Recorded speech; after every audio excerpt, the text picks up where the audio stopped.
بسم الله الحمد لله والصلاة والسلام على رسول الله ما بعد.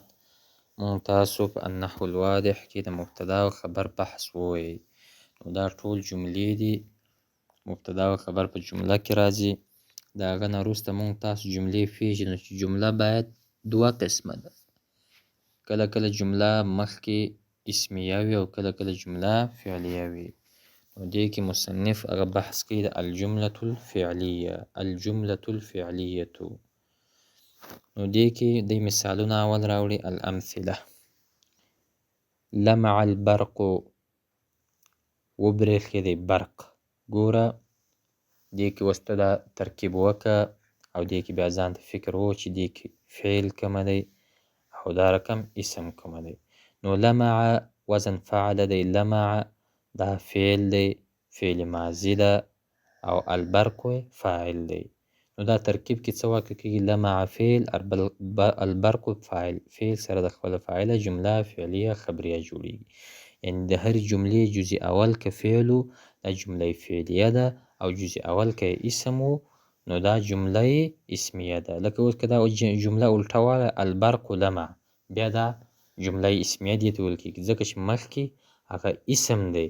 نو دې د شروع چې په کوم اسم په کومه جمله باندې شوي وي، که فعل و جمله فعلیه وایي، که اسم و جمله اسمیه. دویم لکه عوى الذئب، عوى یعنی اواز وایستی، لیوه.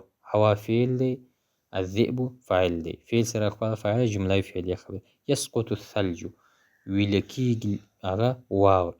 ګوره یسقط دا فعل دی، فعل مضارع ده، الثلج فاعل دی. یشتد البرد، یخ زیات کېږي، یشتد فعل دی، البرد فاعل دی. اقطف الوردة، وشکوه هغه ګلونه، ورده ګل ته. نو اقطف دا امر دی، فعل دی، ورده دا مفعول دی. یعنی فعل دې ته جمله فعلیه ویل کېږي، انشائیه. دا امر و نهی دا بیا د انشاء د قسمې، لکه جمله خبریه خپل قسمونه لري او انشاء خپل، لکه مخکې به راشي انشاءالله. خذ الکتاب، ونیسه کتاب. خذ فعل دی، فعل امر دی، ضمیر پکې د انت فاعل دی، الکتاب مفعول دی. دې ته جمله فعلیه ویل کېږي چې شروع یې په فعل سره سوی وي. دا بحث هم تا ته د مخکني مثالونو وضاحت کوي. وایي البحث نعرف مما تقدم ان كل مثال من الامثله السابقه. وایي موږ دا پېژنو هغه چې مخکې تېر شو ټول مثالونه، دا تېر شوي مثالونه. یسمى دا مسمى جملة مفیده، فایدهمنه جمله، لأنه ترکیب یفید السامع فایده تامه، وایي فایده رسوي اورېدونکي ته پوره فایده. ګوره لمع البرق، برق وبرېښېدی، لیوه اواز وایي ستا پیدا پر ورسي. وایي اتمنى هل الجمل وجدنا كل واحده منها مرکبا فعل و فاعل. وایي که چېرې موږ دا فکر وکړو چې دا جملې د څه نه جوړې دي، نو موږ به دا وموندو چې دا د فعل و فاعل نه جوړې دي، ځکه لمع فعل دی، البرق فاعل دی، عوى فعل دی، الذئب فاعل دی. ولأن كل جملة من هذه الجمل مبدوءة، وایي د هرې جملې د دغه جملو نه شروع شوي دي بفعل په فعل سره. تسمى جمله فعلیه. هره جمله چې شروع یې په فعل سره سوې وي دې ته جمله فعلیه ویل کېږي. لکه وروسته دی تا ته قاعده مږدي. قاعده دا ده: القاعده 11 نمبر قاعده: كل جملة تتركب من فعل وفاعل تسمى جملة فعلیة. وایي هره جمله چې دا مرکبه وي د فعل و فاعل څخه دې ته جمله فعلیه ویل کېږي. یعنې فعل خامخا د فاعل نه مخکې، داسې کېدای نه شي چې فاعل یې تر فعل مخکې اول فعل وي وروسته فاعل راغلی. هر ځای چې شروع د جملې په فعل سره کړې وي شوې وي دې ته جمله فعلیه ویل کېږي. بیا دې کې دی تا ته تمرینونه ښیي. په دې کې اول نمبر تمرین کې دی تا ته وایي کون جملا فعلیة بوضع فاعل. وایي کېږدئ جمله فعلیه په ایښودلو د فاعل سره. یعنې د دې لاندې جملو دپاره فاعل راوړه. للافعال الاتیة د هغه فعلونو را روان دپاره: مال زید، انکسره یعنې مات شوله، یا ووایه چې انکسرت نافذة مات شول هغه کړکۍ، یا ینتصر زید د فلانی زید مدد کوي، او دا رقم ضحک الغلام، غلام وخندل. ګوره دا مثالونه اسان مثالونه چې تاسو د هغوی دپاره فاعل راوړئ، یا د دې نه علاوه د ځان نه داسې مثالونه جوړوئ. قرآن مجید کې ګورئ یا د خپل فکر نه په عربۍ کې داسې مثالونه جوړوئ چې هغه فاعل واقع شوی. اسانه دي انشاءالله العزیز.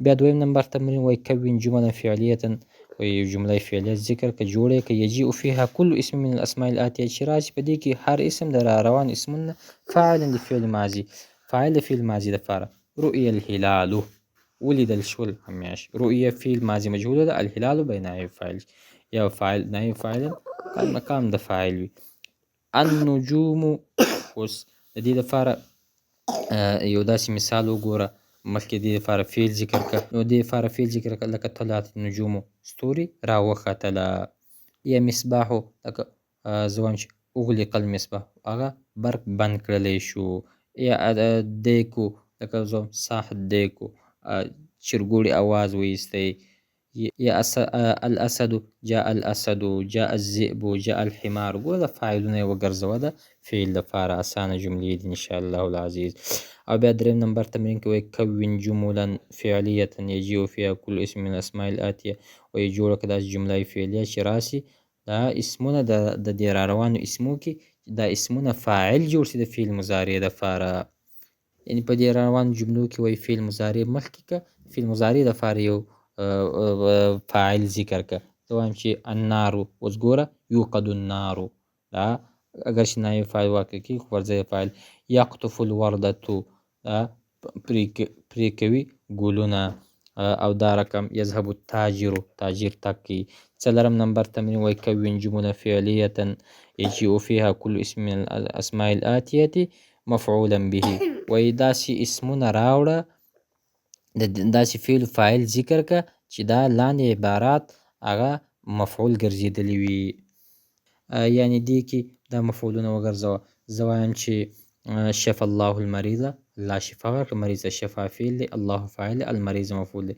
قطعت الخشب ما لرګي پرې کړله قطعت فعل فاعل الخشب مفعول دی یا القطن زرع الفلاح القطن وکرله هغه بزګر القطن پنبه مفعول وګرځوه دققت الباب ذبحت الشأت او دا رقم قرأت الكتاب یعنې مفعولونه وګرځوه اسان جملې دي پنځم نمبر تمرین کې تا ته درښیي وایي ایتي راوړه بثلاث جمل په درو جملو سره فعلیت چې هغه فعلها ماضي وبثلاث اخرى فعلها مضارع لکه دا درې جملې فعل ماضي زه وایم چې ذهب زید الى المسجد زید لاړې مسجد ذهب فعل ماضي ده زید فاعل الى المسجد دا جار مجرور دی او زه وایم چې بل مثال دا ذکر که چې جاء عمرو الى البيت عمر راغلی کور ته او دا رقم فعل مضارع بیا ذکر که یذهب زید الى السوق زید ځي بازار ته یا ته وایه چې یجیء یا یأتي